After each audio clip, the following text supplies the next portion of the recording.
Donc voilà, on va poursuivre.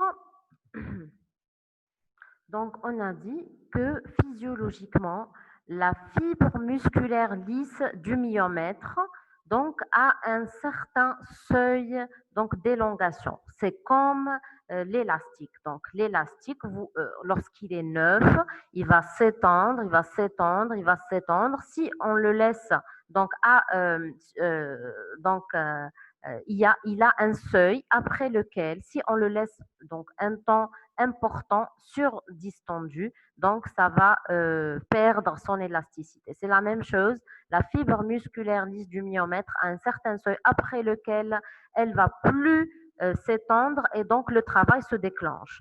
En général, ce seuil-là, il est atteint à terme. Mais lorsque l'utérus, il contient donc un volume important, que ce soit liquidien, hydramnios, ou bien fœtal, macrosomie gémellaire, etc. Le seuil Hedaya, il est atteint avant le terme. Et donc, ça dépend, ça peut être au septième mois, au huitième mois, au début de neuvième mois. La fibre musculaire lisse atteint son ultimatum et le travail va être déclenché. C'est pour ça qu'on a une prématurité fréquente en cas de grossesse gémellaire. Deuxièmement, le retard de croissance intra-utérin, soit sans qu'il y ait une composante vasculaire, sans qu'il y ait une prééclampsie. On a dit que les deux bébés vont partager les mêmes apports et parfois l'apport n'est pas suffisant pour donner un volume donc égal, un volume normal des deux bébés. On aura des hypotrophes, deux hypotrophes, le plus souvent un qui est plus euh, développé que le deuxième. Et lorsqu'on a une composante vasculaire, lorsqu'on a une prééclampsie surajoutée, ça va accroître le risque d'hypotrophie et parfois on a un retard de croissance intra-utérin des deux jumeaux.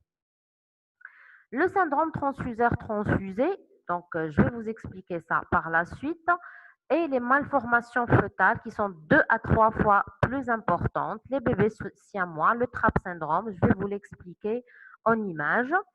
La mort in utero d'un jumeau, c'est-à-dire qu'il y a un jumeau qui va tellement souffrir par rapport à son frère qu'il va mourir in utero.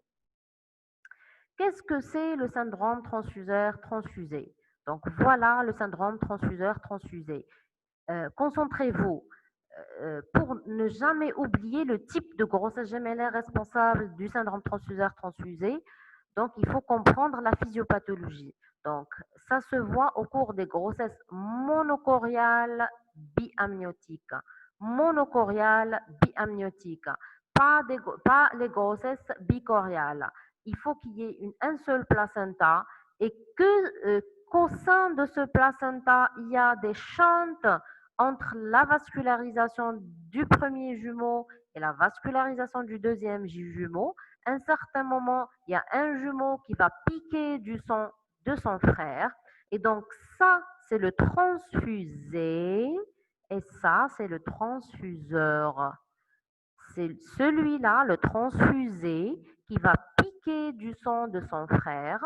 Et par conséquent, on aura un bébé qui est gros, avec un hydramnios, un cordon qui est trop gras, et un autre bébé qui est le transfuseur, qui est petit, avec un oligoamnios et avec un cordon grêle. Donc, macrosome, hydramnios, cordon gras. Hypotrophe, oligoamnios, cordon grêle.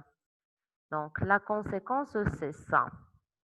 Donc, un hydrops fœtalis, parfois, il va tellement piquer que ça va entraîner des œdèmes partout, une ascite, une pleurésie, une hydrocéphalie, un lymphœdème sous-cutané, etc. L'autre, il est trop petit. Et comme il y a toujours un survivant et un bébé qui va mourir, la plupart des gens vont croire que c'est celui-là qui va survivre, alors que non, c'est celui-là qui va survivre. Donc, c'est celui qui s'est sacrifié. Donc, c'est le petit qui va survivre, celui-là, il va le plus souvent mourir. Donc, voilà. S'il y a des questions sur le transfuseur transfusé, n'hésitez pas. Le TRAP syndrome, c'est quoi le TRAP syndrome? C'est un syndrome du fœtus acardiaque. Donc, c'est une malformation kiff-kiff de la variété monochoriale biamniotique, là où on a une membrane de séparation. On a un bébé qui est complètement normal dans sa physiologie, dans sa morphologie, et on aura un autre bébé qui est anormal dans sa physiologie, donc il n'a pas de circulation propre à lui, c'est juste un court-circuit, il n'a pas de cœur, donc et dans la morphologie, donc il n'a pas de tête, il n'a pas de membres, c'est une boule de chair qui n'a ni tête ni queue avec ambiguïté sexuelle, etc. Donc voilà, une image réelle d'un TRAP syndrome. Ça, c'est le fœtus acardiaque et ça, c'est le fœtus normal. Et voilà. Donc, les jumeaux siamois. Donc, les jumeaux siamois, il y a plusieurs types. On a dit que c'est une division ultra tardive d'une grossesse monozygote. Donc, on aura deux bébés qui vont être fusionnés à un moment, un lieu donné, soit des omphallophages, donc un seul ventre avec des viscères qui sont parfois communs, parfois séparés, c'est-à-dire c'est parfois la paroi, parfois c'est des viscères. On a des thoracophages, des céphalopages, etc. Donc il y a des types là où on a juste de l'os, il y a des types là où on a du cerveau en commun, etc. Il y a des types avec, par exemple, une zone de fusion qui ne contient pas des organes vitaux qu'on peut séparer facilement, par exemple les fesses, etc. Il y a des types là où vraiment on ne peut pas sauver les deux. Il y a quelqu'un qui va être sacrifié. Il y a des formes là où on ne peut pas du tout séparer et donc ça peut survivre jusqu'à l'âge adulte, etc. Donc voilà quelques images réelles. Voilà des bicéphales, un bicéphale, c'est un seul corps, quatre membres et deux têtes. Là, c'est les céphalopages. Céphalopages, deux corps différents, huit membres différents et une tête en commun. Comme je vous ai dit, euh, sur un TRAP syndrome. Non, on ne peut pas. Le TRAP syndrome, c'est un syndrome différent. Il n'a pas de cœur. Il ne peut pas piquer de sang de son autre frère. Voilà. Donc ici, on a dit que ça peut être que de l'os et de la peau, mais comme ça, c'est du cerveau, c'est des méninges en commun. Et donc la séparation est vraiment difficile. Parfois, on perd les deux. Parfois, on peut sacrifier un pour sauver le deuxième. Donc, bicéphale, céphalopage, des thoraco-omphalopages, donc deux corps qui vont être fusionnés au niveau du thorax et de l'abdomen. Là, comme vous voyez, on a donc un type là où on a deux têtes et donc les membres inférieurs, on a deux membres inférieurs avec quatre membres supérieurs. Ici, on a deux types de jumeaux parasites. Donc, les jumeaux parasites, c'est lorsqu'on a une partie du jumeau qui va sortir d'une partie d'un jumeau normal. Donc là, c'est un membre inférieur, là, c'est une tête. Et donc, on va tout simplement amputer la partie parasite. On peut. Justement, oui, on peut, bien sûr. Les chantes, mais pas couper. Couper, c'est vraiment schématique. Le traitement, il n'y a pas de traitement, il y a une prévention. Donc, le syndrome transfuseur-transfusé, pourquoi c'est important de le diagnostiquer très précocement? Pourquoi c'est important de faire le diagnostic de la variété monochoriale biamniotique dès le premier trimestre? C'est justement pour pouvoir agir dès qu'il y ait début de perturbation de la croissance d'un des deux jumeaux au détriment de l'autre jumeau. Et comment on va faire? On va coaguler. Ça ne se fait pas chez nous. Ça se fait dans des centres de référence à l'étranger. Il y a des équipes bien entraînées qui va partir par endoscopie vasculaire et donc elle va coaguler les shunts entre les deux bébés avant qu'il y ait anomalie. S'il y a des anomalies installées, on ne peut rien faire, mais on peut prévenir en supprimant ces shunts vasculaires. Donc voilà, Ahlam, la réponse à ta question. On va passer. Mais ça, c'était les complications au cours de la grossesse. Donc, je vous rappelle, ça, c'était les complications au cours de la grossesse. Maintenant, les complications au cours du travail. Au cours du travail, il y a les dystocies dynamiques par surdistension. Donc, je vous rappelle, les dystocies dynamiques, ce sont des dystocies en rapport avec des anomalies de la contractilité utérine ou bien de la dilatation cervicale. Contractilité, dilatation cervicale.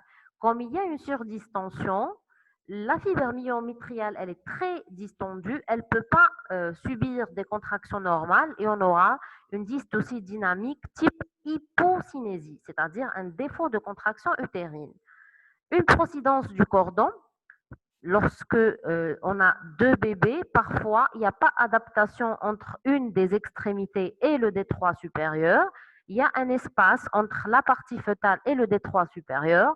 Avec la surdistension, les membranes peuvent se rompre et donc le cordon il va trouver de l'espace pour passer entre les bébés et le détroit supérieur. Il va être protru dans le vagin, voire à l'extérieur. Il va être comprimé et si on n'intervient pas rapidement, on peut perdre le bébé en question. Au cours de l'accouchement, donc la dystocie gémellaire, on a donc plusieurs types. Lorsque les deux sont encéphaliques, on a trois types de complications mécaniques, des dystocies mécaniques. On a la collision, la compaction et l'impaction. Je vais vous expliquer ça en image. Et lorsqu'on a un jumeau en siège et l'autre en céphalique, on peut avoir ce qu'on appelle l'accrochage des mentons. Et les dystocies en rapport avec les monstres doubles. Je vais vous expliquer par image. On commence avec la collision. C'est quoi la collision? La collision, c'est lorsqu'on a deux extrémités céphaliques qui essayent de s'engager en même temps au niveau du détroit supérieur. Et comme le détroit supérieur, impossible, il y a impossibilité pour le détroit supérieur d'être suffisant pour l'engagement simultané des deux têtes, lorsque les têtes sont bien sûr de mensuration normale, je ne parle pas des prématurés ou bien des hypotrophes, lorsqu'on a deux diamètres qui vont s'additionner, donc mathématiquement parlant, impossible d'avoir un engagement, et donc c'est un défaut d'engagement des deux jumeaux. Voilà. Maintenant, pour la compaction, c'est lorsqu'on a engagement des deux têtes, lorsque les têtes sont petites, engagement des deux têtes, mais impossibilité de progression pour les deux. Donc, c'est un défaut de progression des deux présentations déjà engagées. Donc, ça s'arrête au niveau de l'excavation pelvienne. Après, on a l'impaction.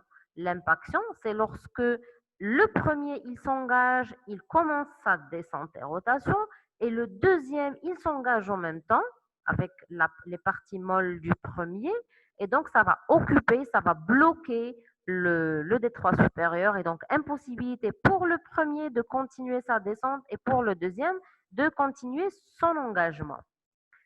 Voilà, pour les trois, c'est la césarienne, bien sûr, c'est la césarienne, sinon c'est la rupture utérine. Ce sont des dystocies mécaniques spécifiques à la grossesse gémellaire en céphalique, les deux en céphalique. L'accrochage des mentons, donc voilà l'image, c'est lorsqu'on a un premier bébé en siège, un deuxième bébé en céphalique.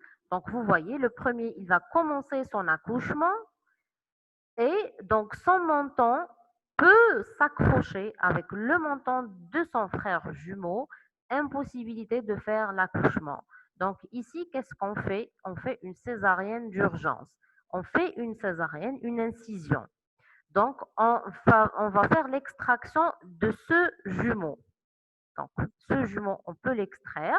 Après, celui-là, comme il a tous ses membres, voire la majorité de son corps à l'extérieur, quand il sera libéré, un deuxième élément de liquide peut compléter l'accouchement par voie basse. Sinon, si la majorité de son corps est à l'intérieur, bon, on va l'extraire par voie haute. Donc, je répète, j'ai une question.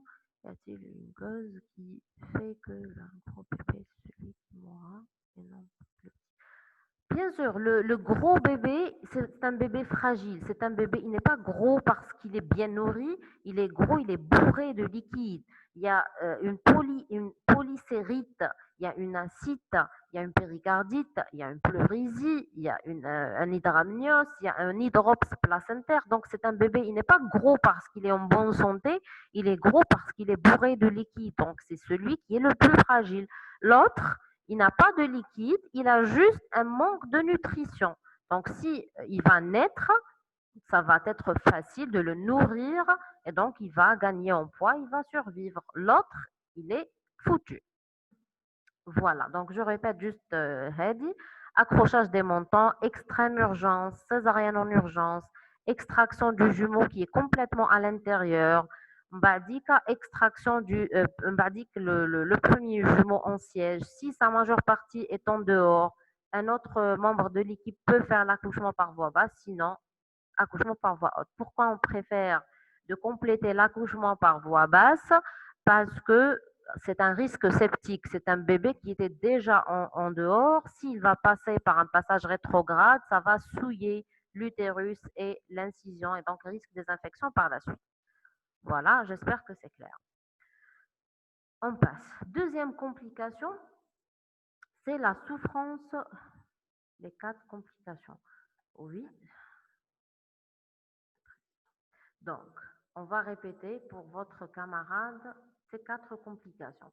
On a dit, il y a 3 complications mécaniques, des dystocies gémellaires mécaniques. C'est-à-dire mécanique, ça n'a rien à voir avec la contractilité ou l'ouverture du col. C'est une contrainte complètement physique, totalement physique. Lorsqu'on a 2 jumeaux encéphaliques avec un diamètre fœtal normal, impossible de faire un engagement simultané. C'est-à-dire pour un D3 supérieur qui a un diamètre normal, 2 têtes qui ont un diamètre normal, en même temps, c'est-à-dire addition, diamètre d'engagement PRP plus PRP ça va faire plus de 25. Donc impossible de passer à travers 9,5. C'est physique, c'est la collision des fonds d'engagement simultanés. Compaction, 2 petites têtes qui peuvent s'engager en même temps avec phénomène plastique, chevauchement des os du crâne, etc. يدخلوا في la cavité pelvienne, l'excavation pelvienne. Après, يحصلوا parce que le D3 moyen, D3 inférieur, c'est quand même plus petit que le D3 supérieur. Donc, arrêt, c'est quoi la compaction? C'est l'arrêt de la progression des 2 jumeaux déjà engagés. Impaction, le premier, il s'engage, commence sa descente, même, il va laisser un petit espace, le petit espace, l'autre, il va s'engager. Et donc, il va bloquer le premier. Et c'est ça l'impaction. هادوما في 3 dystocie mécanique gémellaire des 2 présentations céphaliques. L'autre complication gémellaire, accrochage des 2 montants. عندنا premier jumeau en siège, deuxième jumeau encéphalique. يبدا le premier, il fait son dégagement, l'engagement, etc. Au moment de dégager la tête, au moment que la tête elle va descendre dans l'excavation, ça va s'accrocher. Donc le montant du premier va s'accrocher avec le montant du deuxième et donc ça va être bloqué pour les deux. Voilà la 4e complication. J'espère que c'est clair maintenant. Après la dystocie mécanique, on peut avoir une souffrance de J2. Une souffrance de J2 au cours de l'accouchement. Comment le J2 il va souffrir. Donc, imaginez, donc j'ai une question. Voilà, merci. Voilà. Donc, souffrance de J2. Imaginez que le premier jumeau, il va sortir. Après, on va voir par la suite qu'il y a un temps de latence durant lequel le col peut se rétracter. Lorsqu'il se rétracte, le J2 il ne peut pas sortir. Et comme le volume utérin, l'utérus il va se rétracter parce qu'il y a un bébé en moins. Quand il va se rétracter, le placenta va se cliver. Imaginez un placenta qui était étalé sur l'ensemble de l'utérus. Sorti de J1, diminution brutale du volume, rétraction, il y aura un clivage. Il y aura un clivage, donc, et on aura une interruption de l'oxygénation de J2. Il peut souffrir. Parfois, on doit faire une césarienne sur J2. Et moi-même, j'ai fait une césarienne. Donc, J1, accouchement normal à Guelma, J2, césarienne au CHU. Donc, lorsque c'est monocorial, le J2 peut mourir parce que c'est le même placenta. Pour les bicoriales, il peut survivre le moment, donc un certain moment, mais si on va tarder, il peut mourir, bien sûr. Après, l'hémorragie de la délivrance, lorsqu'on a une surdistension utérine, après l'accouchement, que ce soit par voie basse ou par césarienne, l'utérus, parfois, il a du mal à se rétracter et à retrouver son volume normal. Et donc, la ligature physiologique normale de Pinard ne va pas se faire.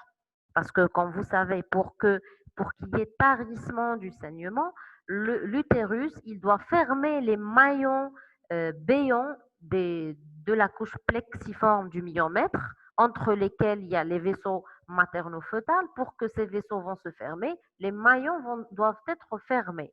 Pour que ces maillons vont être fermés, l'utérus il doit se rétracter. S'il perd sa capacité de rétraction, donc ces vaisseaux vont être béants et donc on aura une hémorragie de la délivrance. Voilà, j'espère que c'est clair pour les complications. Donc, on a vu les complications maternelles, fœtales, pendant la grossesse, le travail et l'accouchement. On va passer à la surveillance. Pourquoi on place toujours la surveillance après les complications? Parce qu'on doit toujours sensibiliser les gens vis-à-vis des complications. Ce sont des complications graves. Et donc, si on fait une bonne surveillance, on va dépister précocement et prévenir les complications. Voilà. Quel est le rythme des consultations? Selon les recommandations, donc pour la pratique clinique, une consultation spécialisée mensuelle pour les 6 premiers mois, comme pour une grossesse normale, puis un suivi rapproché qui est bimensuel, voire hebdomadaire pendant les 6 dernières semaines. Donc voilà, qu'est-ce qu'on surveille? Donc toujours tension, poids, hauteur utérine pour dépister la prééclampsie, la prise de poids importante, la hauteur utérine qui devient un peu inquiétante, etc. La recherche d'hydramnios des deux jumeaux. À l'interrogatoire, on cherche les signes fonctionnels d'anémie, d'infection urinaire parce que ce sont des complications plus fréquentes au cours de la grossesse gémellaire. Et bien sûr, la qualité des mouvements actifs fœtaux des deux jumeaux. À partir de 24 semaines, on recherche les signes de menace d'accouchement prématuré parce que c'est un facteur de risque de menace d'accouchement prématuré par surdistension, par risque d'RPM, par infection fréquente, etc. Ce sera notre cours la prochaine fois. Si il y a signe de menace, bien sûr, on doit délivrer des arrêts de travail, voire indiquer une hospitalisation.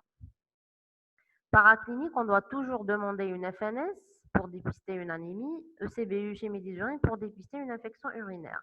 Ça paraît des complications banales, mais qui peuvent être graves. Pourquoi? Imaginons qu'on ne va pas dépister une anémie et que cette femme, pendant l'accouchement, elle va compliquer ou bien elle va subir une césarienne, elle va faire une hémorragie de la délivrance. Donc, vous savez, une hémorragie sur terrain anémique, ça peut entraîner des complications graves. Un arrêt cardiaque peut survenir à tout moment. Chez Médisurine, c'est simple, c'est peu coûtant.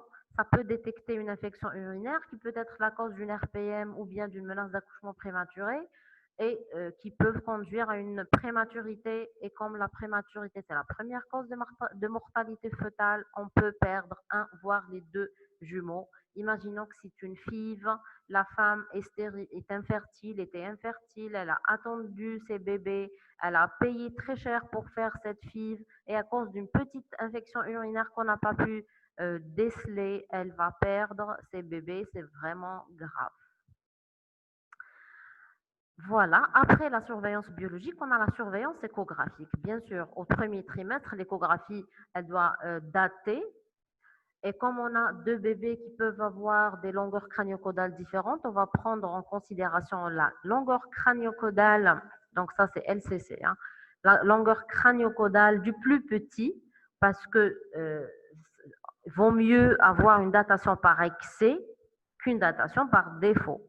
C'est-à-dire qu'on ne va pas quand même sacrifier un des bébés parce qu'il est plus petit. On doit toujours considérer le LCC le plus petit. Si vous arrivez à comprendre ça, c'est tant mieux. Si vous ne le comprenez pas, je peux expliquer de façon plus simplifiée. Diagnostic obligatoire de la chorionicité, on ne cesse pas de répéter qu'il faut toujours déceler, diagnostiquer dès le premier trimestre le type de chorionicité. Au deuxième, troisième trimestre, donc surveillance de la croissance, on doit établir une courbe de croissance pour les deux jumeaux. S'il y a une croissance harmonieuse des deux jumeaux sur le temps, c'est tant mieux. S'il y a un bébé qui commence à faire une cassure de la courbe de son poids et un bébé qui va augmenter de poids, là, c'est alarmant. Donc, on doit faire gaffe. Rechercher une malformation à l'écomorphologique, localiser chaque placenta à la recherche de placenta prévia et les présentations des jumeaux, l'échographie obstétricale du troisième trimestre pour décider de la voie d'accouchement. Voilà, à l'échographie du troisième trimestre, à l'échographie obstétricale, on peut tomber sur deux présentations céphaliques. Voilà l'image que ça va donner, une image en miroir qui va donc montrer la présence de deux têtes juxtaposées sur une même coupe échographique suspubienne. Un bébé encéphalique, un bébé en siège, head down, voilà, head down, head up. On peut avoir deux présentations transverses avec deux bébés en parallèle.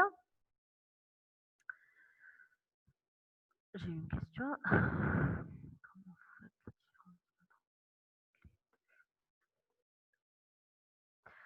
Pour les deux jumeaux au cours de l'échographie. D'abord, c'est une échographie difficile et qui prend beaucoup de temps parce qu'on doit s'assurer que cette tête appartient à ce bébé, ce pied appartient à ce bébé.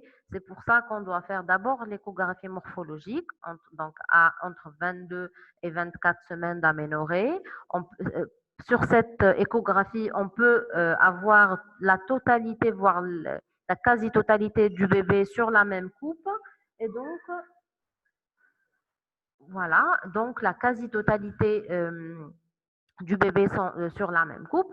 Plus on avance dans le terme, plus que ça devient difficile. Et donc, on doit d'abord chercher la tête du jumeau et on doit la suivre. On ne doit pas bouger notre sonde d'échographie. On va progresser lentement tout en suivant le rachis du bébé concerné. Lorsqu'on arrive au niveau de l'abdomen, on dit voilà, c'est le DAT, c'est le périmètre abdominal, c'est l'abdomen du jumeau.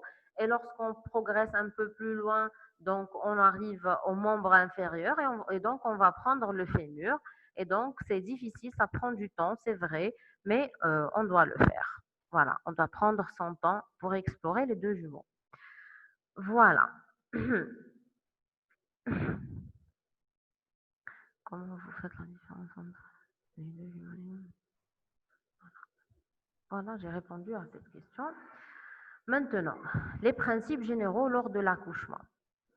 C'est une grossesse gémellaire, ça y est, on a surveillé, c'est une grossesse qui arrive à terme. Est-ce que cette femme va accoucher ou bien est-ce qu'elle doit subir une césarienne? Là, c'est une décision parfois qu'on peut prendre avant le travail, mais parfois qui s'impose au cours du travail. Mais il y a toujours des principes généraux. Premier principe, jamais d'accouchement en maternité rurale. Il faut toujours que l'accouchement se fasse en milieu obstétrico-chirurgical, en présence d'un obstétricien et d'un bloc opératoire, parce que c'est une grossesse à haut risque obstétrical. Surveillance du travail, donc double monitorage, cardio-tocographie de préférence par tocographie interne, c'est-à-dire chaque bébé, chaque foyer va être relié à un ERCF, à un appareil différent.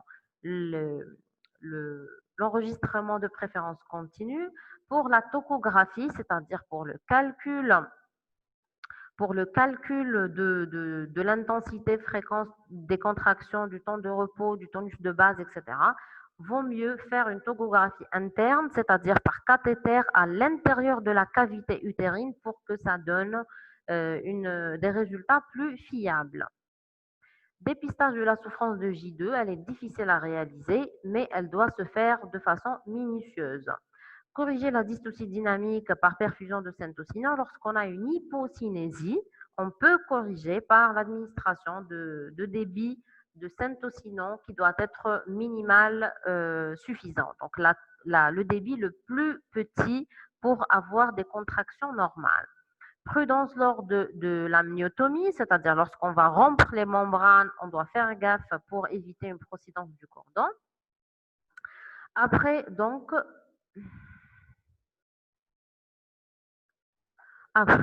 si on accepte la voie basse, l'accouchement, il se fait en 4 temps. Premier temps, c'est l'expulsion de J1. Lorsqu'il est encéphalique, voilà, on va expliquer ça par la suite. Il se fait comme pour une grossesse monofœtale. Deuxième phase, c'est la phase de rémission clinique, 5 à 15 minutes. Là, on a un arrêt des contractions, clampage du cordon, on doit clamper le cordon. On doit rechercher la présence d'une deuxième poche des os, c'est-à-dire la deuxième poche du jumeau restant. On doit faire le diagnostic de la présentation. Vous allez me dire qu'on a déjà fait le diagnostic à l'échographie. Je vous dis non. La position du J2, elle peut changer après l'expulsion du J1. Il reste plus d'espace. Il peut passer d'un siège à un transverse, d'un céphalique à un transverse, etc. L'accouchement de J2, donc on doit rompre la deuxième poche des os. Et selon la présentation, si une céphalique, la femme va pousser et ça va se faire comme une monofœtale, comme une céphalique monofœtale. Si un siège, ça peut se faire aussi comme une monofœtale, mais le plus souvent, on fait une grande extraction de siège. Pour la grande extraction de siège, lorsque je récupère les maquettes, je vais vous faire une illustration sur maquette. Si il est en transverse, on doit faire l'aversion par manœuvre interne suivie d'une grande extraction de siège, la même chose. Je vais vous expliquer ça sur les maquettes. Et après, on a la délivrance. De préférence, ça doit être dirigé avec injection d'utérotonique après l'expulsion du premier jumeau. Un bon massage du globe, c'est important pour aider à la rétraction. On doit examiner le délivre pour rechercher son intégrité, s'il est complet ou incomplet, et pour étiqueter sa forme anatomique. Donc ça, regardez, ça c'est deux placentas, voilà, fusionnés. Ça c'est deux placentas avec un petit espace, et là c'est deux placentas complètement distincts, donc différents. Ça c'est une monochoriale, ça c'est une bichoriale, ça c'est une bichoriale. Donc il y a une juxtaposition des placentas. Chaque placenta a fait sa nidation dans un endroit différent. Voilà, après on doit faire une perfusion d'utérotonique pour maintenir une rétraction utérine et donc éviter une hémorragie de la délivrance. Maintenant, comment on va choisir la voie d'accouchement? Ça se fait en fonction du terme de la grossesse, parce que la prématurité, ça, en général, on fait une césarienne. Pathologie associée à la grossesse, pathologie d'un ou des deux fœtus, surtout les malformations, les conditions obstétricales, le type de présentation, le bassin, l'utérus cicatriciel, etc. Donc, toujours, on fait un accouchement par voie basse, sauf dans certaines situations, on fait une césarienne. Cette césarienne, elle peut être prophylactique ou d'urgence. Prophylactique, c'est lorsqu'on a un utérus cicatriciel, donc grossesse gémellaire avec une femme qui a subi déjà une césarienne, ça sera une césarienne.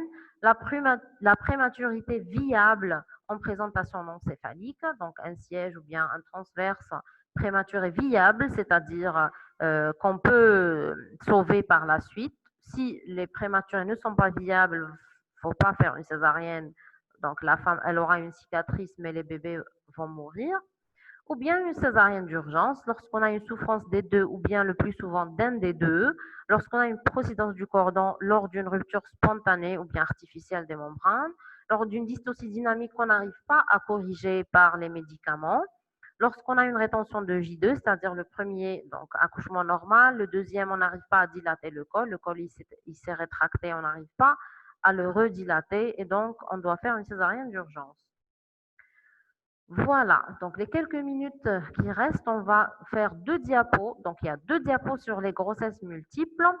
Grossesse multiple, c'est 3 fœtus et plus, donc triplé, quadruple, quintuple, etc. elle est très, très rarement, exceptionnellement spontanée.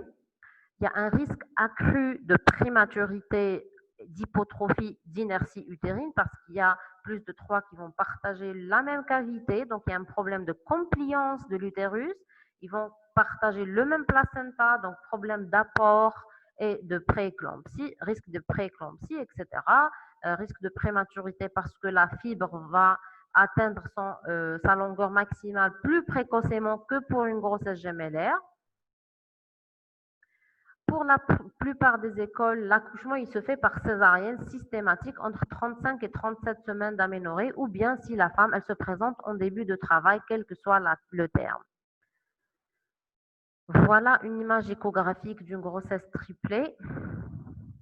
Voilà le résultat. Et voilà le record mondial, là où on a 11, la naissance de 11 bébés en Inde. Et voilà. Donc, si vous avez maintenant des questions, je sais que je suis allée un peu vite, hein, les dernières minutes. Si vous avez des questions, sinon, on va faire une petite pause avant de commencer l'autre cours.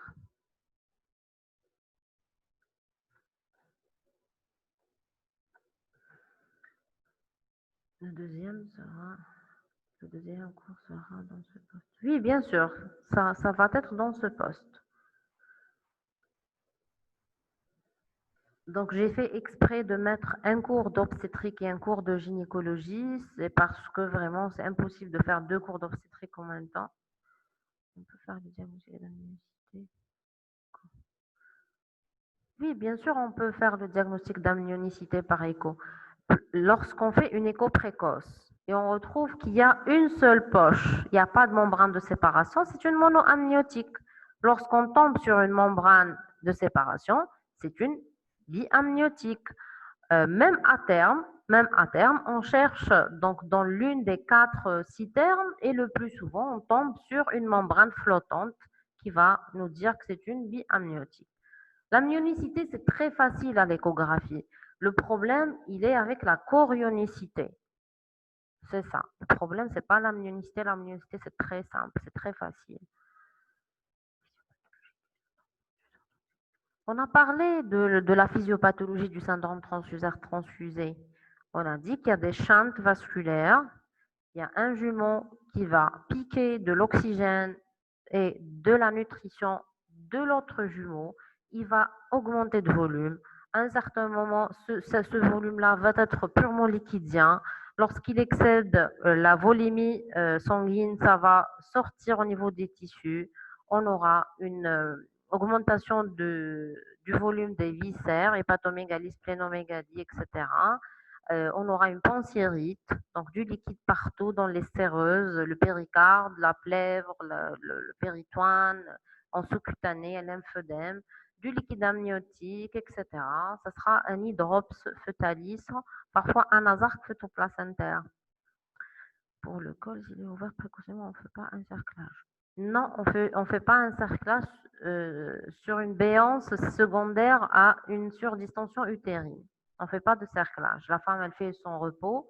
S'il y a des contractions, on fait une tocolyse. S'il n'y a pas, on ne fait pas donc de tocolyse, mais jamais de cerclage. La position des cordons sur les placentas n'est pas toujours centrale.